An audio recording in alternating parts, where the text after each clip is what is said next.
Boom! There it is. What up, ladies and gents? What I up? really want to be a billionaire. So freaking bad. Shut up and sit down. The Business Bros Podcast was created for you. Learn from the business professionals who come to share their stories. Find out what's working in business, on social media, what's hot and what's not, straight from the mouths of successful entrepreneurs out there doing the real work. And now, welcome to another episode of Business Bros. Yeah, here we go. All right, so I decided to take a look at Google Trends today, right? No guest. We have no guest scheduled for this week because what tends to happen is we book people on for this week and it's holiday, they're traveling, and they end up canceling. Since we have 8 weeks out, they think they're going to do it, and then lesson learned. This is our third holiday season that we're going into, so no guest scheduled for this week. So, although this year they wouldn't necessarily a lot of them be traveling, but you know, people get busy at the holidays. People get busy. True. It's that time of year where everybody's like, you know what? I'm gonna chill. Yeah, and that's okay. We need that unplugged time, except for some of these people that we're going to talk about today, right? So they don't get to chill. They have no actually chill. I wonder because I really question. This is one of the things that I want to talk about today. But we're going to be talking about the 10 richest people in the world, and then some do's and don'ts on becoming a billionaire. Now, I remember reading a book by Robert Kiyosaki and Donald Trump. It was called "Why We Want You to Be Rich," right? And it was two conversations, 2 points of views that they were talking about here. And you'd hear Robert Kiyosaki's point of view and how he saw the world. And then you'd hear Donald Trump's before he was the 45th president of the United States. But right, so you'd hear Donald Trump's point of view on the same type of scenario. And these are drastically different points of views. I mean, and the difference is a couple zeros here. So, Robert Kiyosaki is a millionaire. Donald Trump was a billionaire, and their lifestyles and how they see the world are 100% completely different. I remember what stood out to me, if I remember, that far back reading it, I remember hearing things Donald Trump talking about being at Mar-a-Lago and taking his helicopter and going here, and then, doing some TV stuff with The Apprentice, and all kinds of weird, that was his lifestyle, the Miss Universe pageant, all kinds of things like that. And then Robert's over here talking about, his businesses and how, entrepreneurs are struggling and how entrepreneurs are working on these types of things. It's just a completely different personality trait. And today what's trending on Google is our boy Elon Musk. So Elon Musk, if you don't know who he is, which most of you actually do know who he is, many of you drive some of his cars, have some of his batteries in your house and these types of things.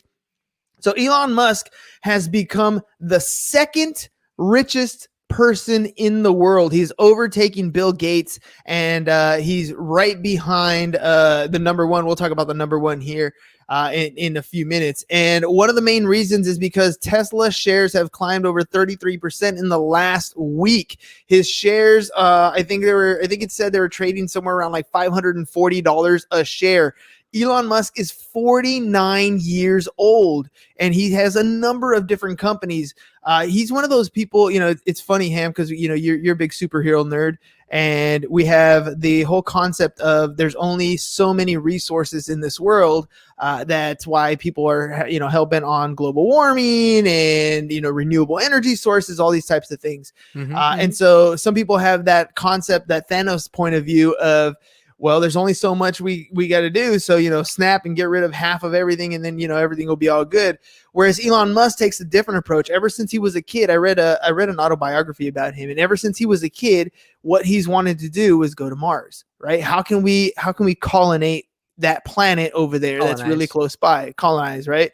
And so that's been his mission for a long time. And so one of the very first companies that he created that nobody knows about, obviously, it's called this little company called PayPal, right? Oh, so yeah, tiny company.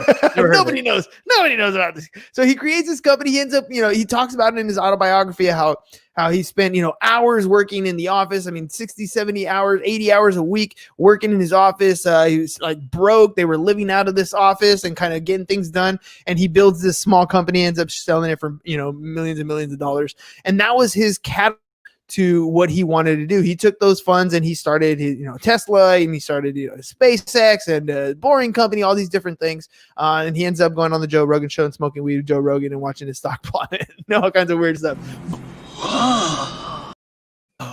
Right. So he's starting to build Tesla, and everything that he's been doing, everything that he's been creating, his thought process, his vision, his focus has always been on the same thing: colonizing Mars. How do we get out there and how to become self-sufficient? That's why the SpaceX program exists, so he can be able to launch shuttles, take those same materials, bring them back down to Earth, reuse them again, right? That's why Tesla, because it's solar powered and doesn't have to do with, there's no oil or gas or anything needed for it to operate, so that when you're on Mars, you have all these things. He has that one supreme focus.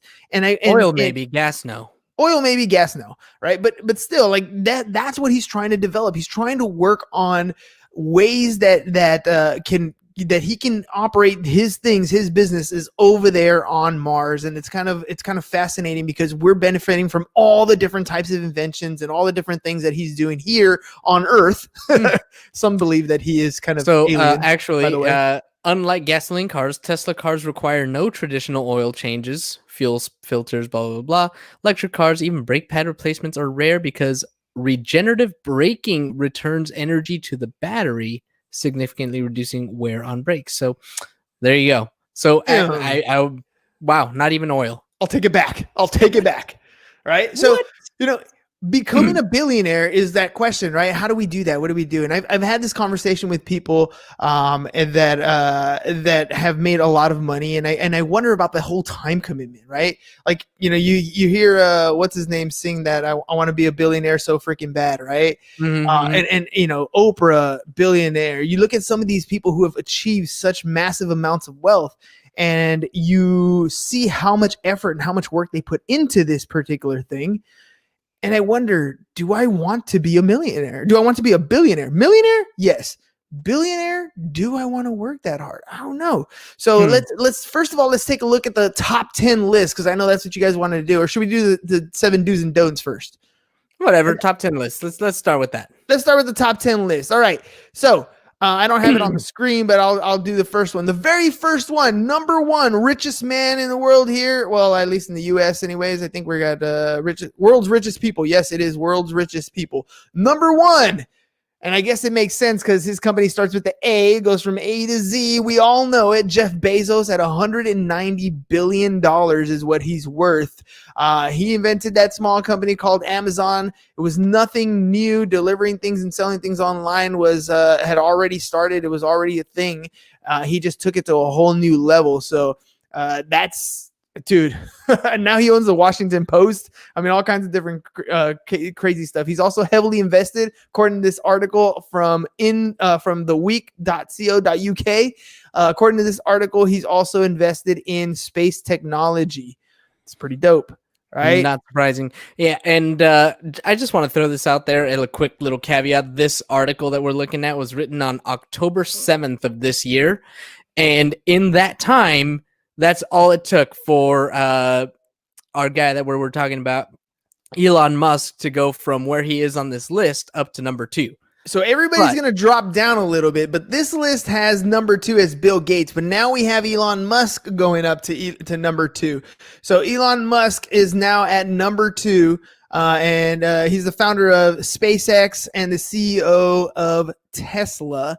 And he is now, I think it was at what did I say? 128. 128 billion. 128 billion with a B. Dollars. Number 3 would now be Bill Gates. Bill Gates at 120 billion, right? We know him as the Microsoft founder. And he now, according to this article, only owns 1% of Microsoft. What? Still making him 120 billion. So he predominantly focuses on his philanthropic work. And if you follow any of the rabbit holes, you go into this whole Bill Gates thing and all kinds of crazy stuff that goes on in his past and his world. So I don't know. I'm not going to go into that, but still, $120 billion. If you want to know all about that, go back to that Anthony Ramirez episode. Yeah, go back to that episode. It's some crazy stuff. Or just Google it. You'll find all kinds of crazy stuff. Anyways, number 4, this young cat worth $100 billion, Mr. Z, and Mark Zuckerberg famously started Facebook in 2004 at age 19 and is now among the top 5 richest men in the world. God, that makes me feel old, dude. 19 years old, starting $100 billion. Sheesh. By the way, he's 2 years young. He's 2 years younger than me. Holy crap, dude. So in Russell Brunson's book in Traffic Secrets, he's talking about he calls it, well, they called it the Google slap, and this was when Google first came out. They were doing a lot of pay-per-click advertising, right? And it was really inexpensive for you to put your ads out there, get clicks, and all that stuff. And as it gained traction, Google came out and gave the Google slap. Now all of a sudden, instead of paying 10 cents a click or a nickel a click, whatever, now you're like at $1 a click or $2 a click, right? So a lot of companies ended up going belly up because they couldn't afford their ad costs compared to what they were bringing in, and then they said Mark Zuckerberg did the same thing with Facebook. At first, it was they introduced the platform; it was super cheap to get attention, and then he gave it. And they call it the Xanos snap now. So he gave it the Xanos snap, and with the snap of a button, Mark Zuckerberg changes the algorithm, and poof, there goes all your attention. Now you got to do is pay for it, and it's getting more and more expensive for you to pay for that attention. So Mark Zuckerberg, number 4 at 100 billion. And then we got the Bernard Arnold and family, 81.4 billion. They're on the wealthiest European list, and they have an empire of more than 60 brands, including Louis Vuitton and Sephora. All right. So they are number 5, right? Number 6, Mukesh Ambani, 80 billion.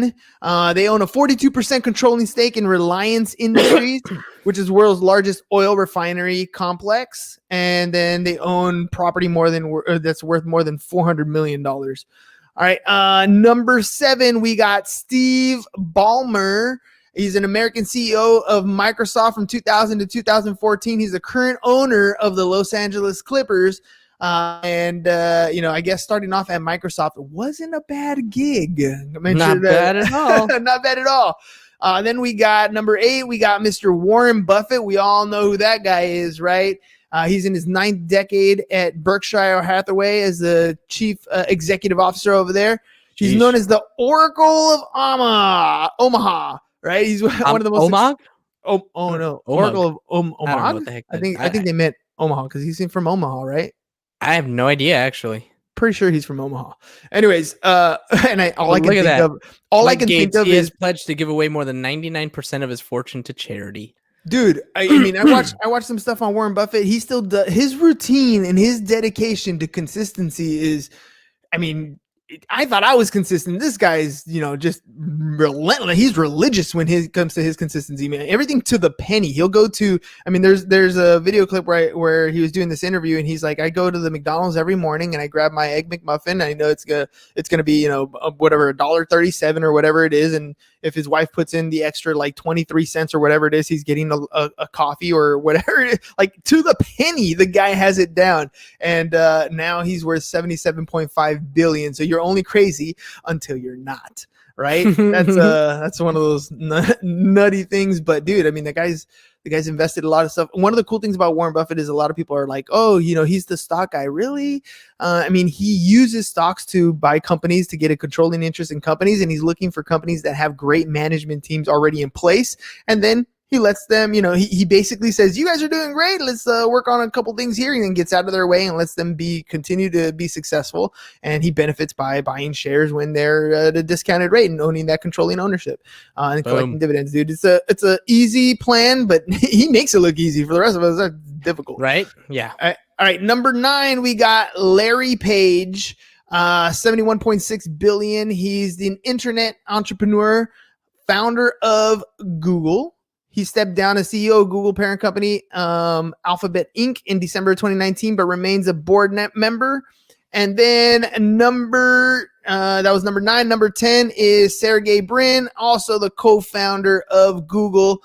And then in 2019, he was president of Alphabet Inc. What is Alphabet Inc.? Do you know what that is? That's it's Google's parent company. So it's just what Like if you were to look up the Google stock symbol, GOOG or GOOGL, either one of those, it's the company is called Alphabet Inc.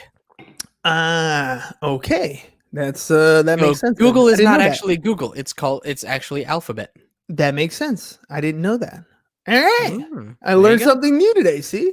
All right. So those are the top 10 billionaires in this particular industry. And that's some interesting stuff to me. So what are some of the do's and don'ts to get you there? Right now, this is the 7 do's and don'ts. Now, I'm not claiming to know anything about this at all. This is billionaire status, right? I'm not even nowhere near there yet. And like I said earlier, I don't know if I plan on getting there, but if you do, right? Investopedia has an article on the 7 do's and don'ts to becoming a billionaire. So we're gonna look at these and let's take our takeaway on these. Right? Fly through them. So number 1, invent. This is something you should do. You should invent. Dude, I don't even be a think billionaire. To be a billionaire. Okay, listen. You think of these billionaires that we're talking about right now. Elon Musk didn't invent solar power, but he perfected the solar car. Mm-hmm. He didn't invent credit Mark card Zuckerberg, processing. right? But he invented the way to do it, the easiest way to do it through PayPal. Zuckerberg didn't invent social media. There was already MySpace and some other things, but he perfected it. So invent. I mean, who else? Bill Gates. Bill Gates actually stole the technology from what I've read. All right, don't sue me, Bill.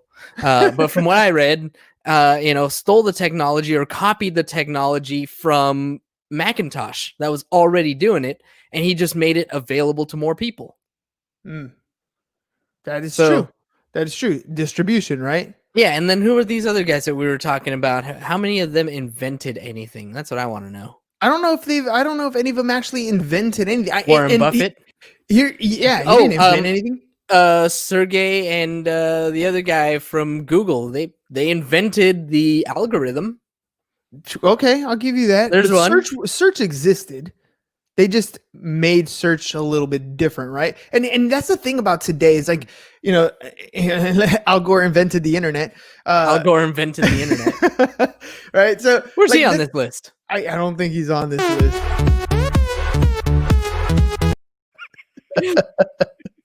Have fun with that. Here's the thing. I don't think we live in an era where there's a lot to be invented, right? There's a lot of things, there are some innovations that we need to come up with. That's number 2, by the way, is innovate, right? It's a fine art of considering a current mainstream market and then finding a creative way to improve on the current offering. And I think that's what most of these billionaires that we're talking about have done. I don't think they've invented. I think we're past the point of invention. Unless somebody invents, a machine that teleports or invents, something unique that way. I think it's hard to distinguish between the invent and the innovate, because I think something already exists and we're kind of just modifying it as we go. But they're looking for ways. And I've been reading this book. I read this book called Mentor to Millions.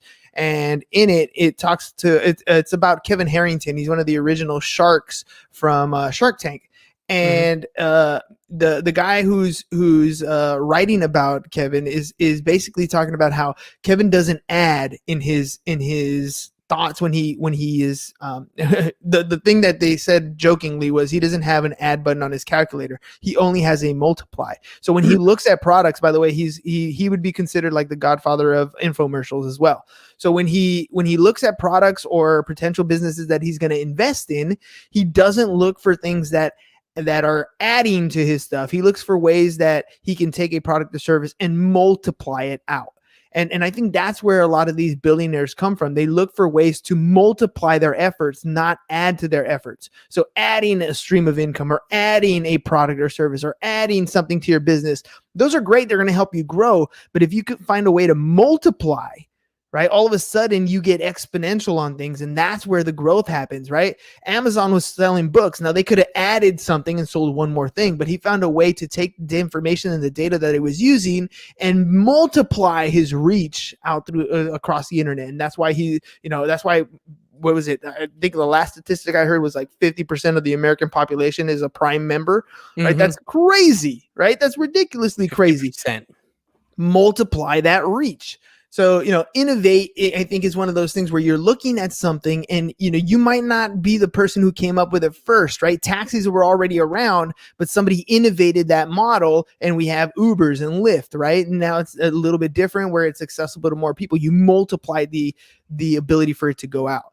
Now, So go for I'm it. sorry, I totally skipped and went to number 2. But when it comes to Invent, so my friend Annie texted me today, and she was like, "Did you know that cat dildos actually exist? Like, there's patents for them out there."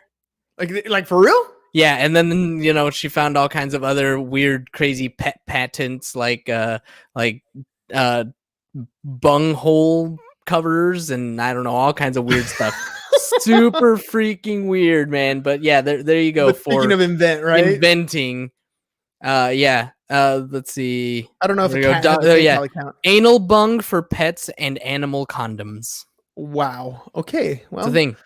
yeah. All right. Well, let's go to number 3, right? That we were talking about innovation. Let's go to number Moving 3. on. Another do, right? Yes, So invest. invest. So one of my favorite innovate, and invest. influencers is Gary Vee, right? And Gary Vee had his wine company, Wine Library TV. He was doing some YouTube stuff. He was very diligent in working hard, being an entrepreneur, making some money. But what really set him off amongst everybody else is he was able to invest his money correctly. And I'm not talking massive investments here. We're talking 25,000 here, 50,000 here. He would be one of these angel investors that would go out and invest in small companies. And he did. He invested in small companies like Facebook and Twitter with small $25,000, $50,000. Uber, but he talks about how he passed on the first round of Uber. But still. Right. Some of these major companies that he was able to invest in $25,000, $30,000, $50,000 because of the success that he had in his other business. Right now, Gary's not a billionaire quite yet, right? But he's getting there. He's working his way up there. His goal is to buy the New York Jets at some point in the future. He's going to need a couple $1 billion to do that. So, he's working his way up there. One of the ways he does that is to invest his profits. And that's something that, we talk about a lot with our own business. We have an account that we put money into as our profits come in. And when it reaches a certain amount, we're ready to take that money to invest in a system or a process or something in our business to help generate more income, to help make it easy to make our easy button easier for our agents and for our business partners, so that we can operate efficiently. We're investing in our business. And the idea is to make enough profits to have a good lifestyle, but then to take those profits and then reinvest them somewhere else, whether we reinvest them in real estate, whether we reinvest them in other companies like what Gary was talking about. We're going to do the same type of thing. And that'll help magnify the value of your money. The Richest Man in Babylon is a small little short read. And one of my favorite things in that book that teaches you, by the way, to pay yourself first, to take that 10%, make sure you pay yourself first. So in that book, it talks about how you are amassing an army of golden soldiers. Right. And what happens with most of us is we generate income, whether it's through our jobs, whether it's through our side hustles or our businesses, whatever it is, we make this money and we put it away, but we don't actually put it away for ourselves. We start to eat our own golden army, and we don't want to do that. We want to take our golden army and then we want to turn it around, put it to work for us so that our golden army has little golden babies, right? That's what we're doing. That's what we're multiplying with. And that's what these billionaires are doing. They're taking their money, they're reinvesting, whether it's to add to their business, to make their business more efficient, or they're investing in other businesses that they see profit potential in. And then all of a sudden, when they take off, when the Twitters go public, when the Facebooks go public, their small investments turn into large payoffs. And here's something that I didn't realize about doing these kinds of investments, these angel investments, because everybody's like, oh, I wish I could do that. You have to be an accredited investor in order for you to be able to participate in those kinds of investments. Which means... And I think the criteria is, as a single person, you have to make $200,000 a year for the last 2 years, and with intention of continuing to make the same thing. And I think you have to have $2 million in assets to qualify as an accredited investor. Now, because what happens is the SEC is basically trying to protect you because you may not, you're going to get duped if you're not savvy with your own funds. And if you get duped and you lose $20,000 in an investment, or maybe you don't get duped, it's just, it was not a good investment, you lose 20 grand. If you're in that situation, it doesn't hurt you. Whereas if you're making 50 grand a year and you lose 20 grand, that's half of your annual salary. That'll really hurt. So it's designed to protect you. But on the downside, you're also missing out on all these possible opportunities to catapult your income to a whole new level by being able to make some of these investments into other businesses. All right, next one. Be an entrepreneur. Why do they say be an entrepreneur? Look, you can get a good job. That's a great paying job. We got an uncle who makes quite a bit of money in his job, and they're out there in Denver, Uncle Wayne, and he's been very successful at what he does, and that's great, but he has a cap. It's a nice cap, right? But it is a cap nonetheless when you're working up that corporate ladder. The great thing about being an entrepreneur is you have no cap. You can become that billionaire if you run your business efficiently, if you learn to magnify or to multiply your efforts and get out and achieve to be of service to more people, like Amazon does or like Google does, where it's providing value to more and more and more people. You can become that billionaire. That's the beauty of being an entrepreneur. The downside to that is now you're responsible for your own paycheck. Like, it's completely up to you. You mess up, it's on you. You do well, it's on you. So, being an entrepreneur has its upsides and its downsides. You can become an entrepreneur and ease your way into doing that. So you can have your job, you can start your side hustle. You work for 8 hours, do your side hustle for 2, 3, 4 hours a day, and build it so that it replaces your income, and then, wean your way off of it. But there are a lot of people who just, burn the ships behind them. That's it. I'm going to do this one thing, and that's all I'm going to do. I made sure that when I brought James on, my first and primary goal was, look, we're going to build this thing so that you have your salary and I don't have to give you away to anybody else. That was the goal, right? Because otherwise, if we don't do that, now all of a sudden, all the skills that James has, he's focusing his attention 8 hours a day somewhere else and then trying to come build a side hustle. I didn't want that. So we made sure to accomplish that first and foremost. Our business is to the point where it pays his salary, which is a great position to be in. And now everything that we're growing from here on forward, everything that happens after that, it's all cake, right? It's all profit at that point. It's also, we can do this, which is invest, right? All right, let's talk about the don'ts. Don't think that you know it all, because you don't. I don't know a damn thing. And this is one of those beautiful things. There's a nice little middle ground that you got to be here. One thing is confidence. You have to have the confidence to talk about what you're doing. You have to have the belief that you are capable of doing these things. Those are definitely some internal beliefs that you have to have about your business, about your skill set. Right? Skills I've acquired over a very long career. Yeah. But at the same time, you got to know that you don't know it all. You're very good at your thing. You're very good at your skill set, but there are so many people who are probably better than you. There are so many people who have other skills that might benefit your business. There's a time and a place where you need to learn to let go, automate certain things, get yourself in a position so that you can start doing other things with your time. Because look, the Elon Musk of the world, when he was building PayPal, he was doing it by himself, right? Programming, spending a lot of time. I think he worked actually with another partner, and they were spending a lot of time coding and doing that sort of stuff, right? But now there's no way he's building what he's building by himself. Right? He's taking his money. He's invested. He's got teams. He's one of those weird ones, by the way, that does take on a project and kind of knows every little bit about the entire project. He's that kind of individual, that's for sure. But he's not doing all the work himself. And that's one of the keys. You don't know it all. You can't do it all by yourself. So make sure that you are always looking for a mentor. Always look up to somebody who has achieved what you want to achieve. Always learn as much as you possibly can from them. Interview them. Get to know them. Put them in part of your Dream 100 board, whatever it is, right? But get as much information from other people who have achieved what you want to achieve, and you will elevate your status. Next, don't. The only way you're gonna know it all is if you're this guy. Ain't no thing like me except me. That's right, Rocket. Ain't no thing like me except me. Number 6, don't make flashy investments, dude. Do invest. Don't make flashy investments. Don't make flashy investments. Look, here's the difference, right? So I'm gonna go back to the richest man in Babylon. So he tells a story, and in the story, the guy he teaches the guy that to save his money, 10% of his income 10%. Every single day. Right after a year, he comes back to him. He's got a month's worth of income. After 10 years or whatever, he comes back. He has 1 year's worth of income saved. And he's like, okay, now you've developed the discipline to save your money. The next skill you need to learn is how to invest it. So he goes out and he goes for that flashy investment. He invests with some guy that tells him he's going to promise him the world. He's got these gems that he's going to take across and he's going to sell them for a profit. And the guy's like, yeah, awesome. They go and do it. And the guy gets robbed and he comes back with like fake jewels that weren't even the jewels that you're supposed to. The point was, he invested with somebody that had no clue what they were doing. It was a flashy investment. He looked at something that he thought would make him a ton of money. Bitcoin is one of those flashy things right now that's like, ooh, I can make a ton of money. Don't make those flashy investments. Take Warren Buffett's advice. Follow the stats. Look at the numbers. Investing is a numbers game. Make sure that you have your proper return on investment. Make sure you're looking at this thing. Does it cash flow? Does it have dividends? Does it have a pattern of success?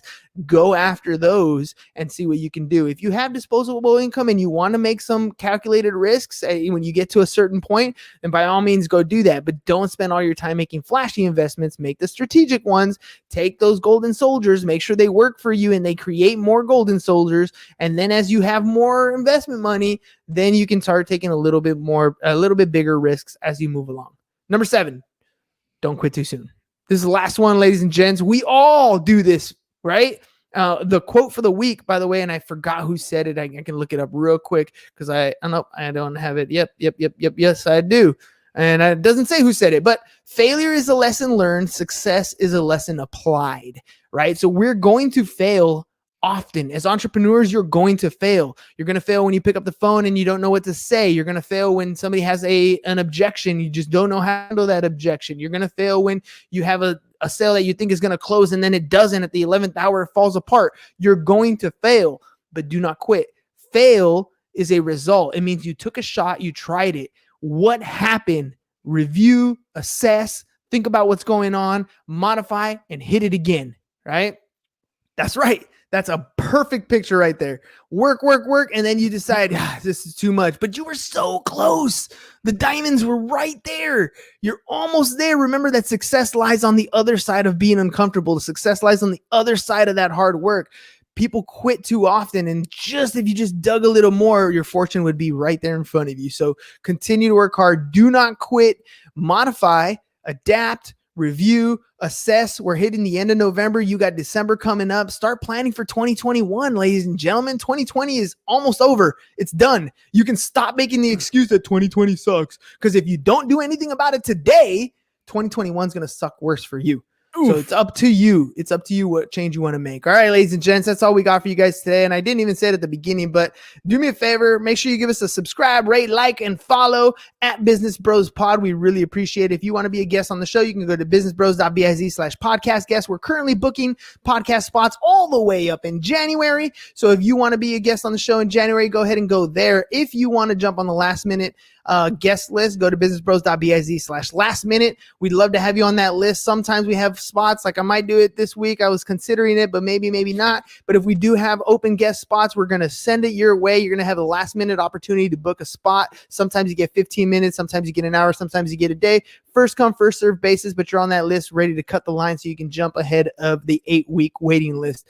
But that's all we got for you guys today. If I don't see you tomorrow, ladies and gentlemen, have a great Thanksgiving Day weekend, Turkey Day, word of the week, fatiful. And Thanksgiving, that is my goal every single year, to feel fat, to feel awful, to feel full, all at the same time. Here at the CS household, we make up words because, let's face it, all words are made up.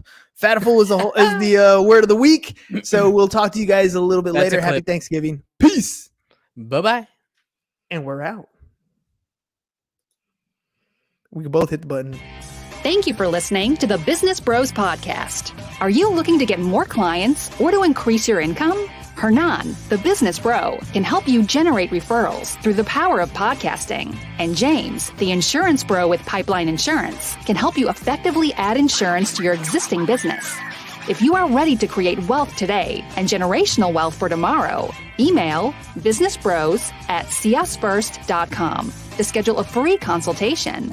Or join the Business Bros Network, www.businessbros.biz.